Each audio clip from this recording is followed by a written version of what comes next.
इसका दोषी कौन है? नहीं जाने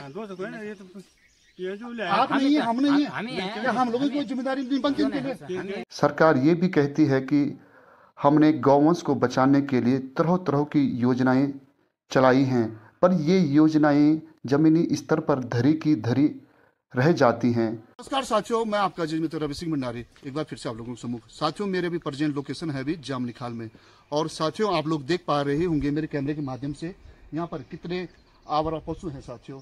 साथियों आज की डेट में इंसान कितना ज्यादा स्वार्थी हो गया है। अपने स्वार्थ को सिद्ध करने के लिए इन बेजुबान पशुओं का यूज करता है, और उसके बाद इन बेजुबान पशुओं को सड़कों पर मरने के लिए छोड़ देता है। आखिर में इसका दोषी कौन है, ये सवाल मैं आप लोगों से पूछता हूँ। आखिर इसका दोषी सरकार है या आप लोग हो?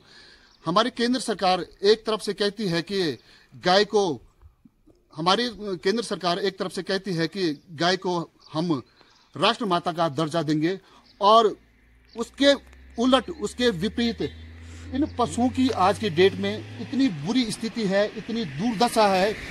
आप लोग देख पा रहे होंगे मेरे कैमरे के माध्यम से, थोड़ा आगे आने की कोशिश करें। ये देखिए साथियों, यहाँ पर इन बेजुबान पशुओं की आज की डेट में कितनी बुरी स्थिति है। साथियों, जो लोग इन बेजुबान पशुओं को ऐसे सड़कों पर मरने के लिए छोड़ते हैं, इन लोगों के ऊपर सरकार को तुरंत कदम उठाना चाहिए और इन लोगों के ऊपर तुरंत कार्रवाई होनी चाहिए। साथियों ये बात सिर्फ हमारी जामनिखाल की ही नहीं है। अगर आप पौड़ीखाल में चले जाओ, आप अंजनी सैन में चले जाओ, आप हिंडोलखाल में चले जाओ, यानी कि आप पूरे हिंदुस्तान में जा सकते हो, वहां पर आप लोगों को जो हमारी गाय माता है उसकी ऐसी ही दुर्दशा देखने को मिलेगी साथियों सड़कों पर। आखिरकार इसका दोषी कौन है, ये सवाल मैं आप लोगों से पूछना चाहता हूँ। थोड़ा आगे आने की कोशिश करिए। साथियों इसमें कुछ गायें हैं, कुछ इसमें बैल हैं और कुछ इसमें छोटे बछड़े हैं।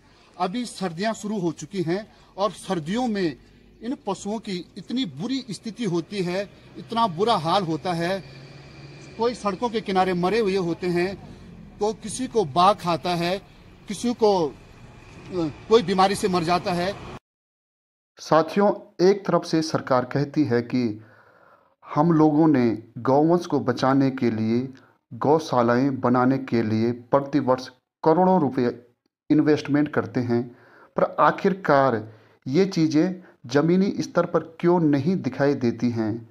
सरकार ये भी कहती है कि हमने गौवंश को बचाने के लिए तरह तरह की योजनाएं चलाई हैं, पर ये योजनाएं ज़मीनी स्तर पर धरी की धरी रह जाती हैं।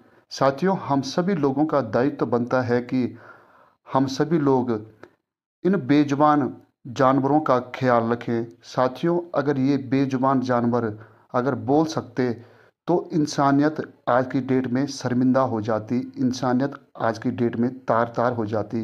तो साथियों हम सभी लोगों का ये दायित्व बनता है कि हम इनका ख्याल रखें।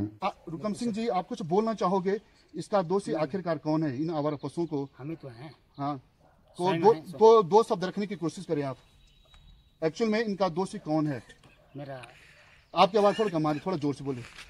मेरा उत्तराखंड सरकार से निवेदन है जी कि आप लोग जो भी इस सरकार की प्रतिनिधि हैं, बड़े पद पे हैं, छोटे पद पे हैं जी, उनसे हमारा अनुरोध है कि इन पशुओं की थोड़ा देखने की, बालने की, इनकी सुरक्षा की व्यवस्था की जाए। तो भंडारी जी एक तरफ से तो सरकार कहती है कि हमारी केंद्र सरकार एक तरफ से कहती है कि जो हमारी गाय माता है इसको हम राष्ट्र माता का दर्जा देंगे, और उसके उलट ये जो हमारी गाय माताएं हैं ये सड़कों पर धक्के खाने के लिए मजबूर हो रही हैं, और इनकी इतनी दुर्दशा होती है सर्दियों में।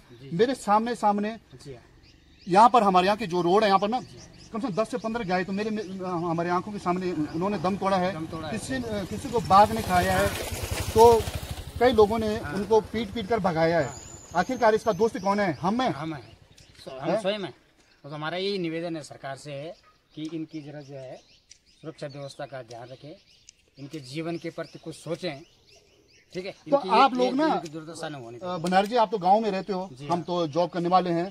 तो आप उन लोगों को क्या मैसेज देना चाहोगे जो लोग पहले हल लगाते हैं, इनका यूज करते हैं और उसके बाद इनको मरने के लिए छोड़ देते हैं? ऐसा है ना, आप भी आ जाओ, आप थोड़ा 2 शब्द बोलने की कोशिश करें। कोई दिखाई देता नहीं है, बात है ना। अभी मना इसका दोस्त कौन है? नहीं जाने आप नहीं है, हम नहीं है, हम ही हैं। क्या हम लोगों की कोई जिम्मेदारी नहीं बनती इनके लिए? तो आप कुछ बोलना चाहोगे इसके ऊपर? 2 शब्द बोलना चाहोगे? इधर से आओ, थोड़ा इधर से आओ जरा। प्रबंध तो करना चाहिए, पर मैं आपसे आप लोगों से ये क्वेश्चन पूछना चाहता हूँ कि इनका सर्वप्रथम दोषी तो हम लोग हैं, क्योंकि हम इन बेजुबान जानवरों का यूज करते हैं और उसके बाद हम इनको ऐसे अवस्था में मरने के लिए छोड़ देते हैं। अपना वो उठा करके, लाभ उठा करके, और उससे जो है अपना फायदा निकाल करके फिर दुर्दशा के लिए छोड़ दिया। साथियों, मेरा आप सभी लोगों से अनुरोध है, जो लोग भी इन पशुओं का यूज करते हैं और इन पशुओं को ऐसी अवस्था में छोड़ देते हैं, अगर आप लोगों को वो लोग दिखाई देते हैं, उनकी तुरंत पुलिस थाने में शिकायत करें। ये मेरा आप सभी लोगों से आग्रह है।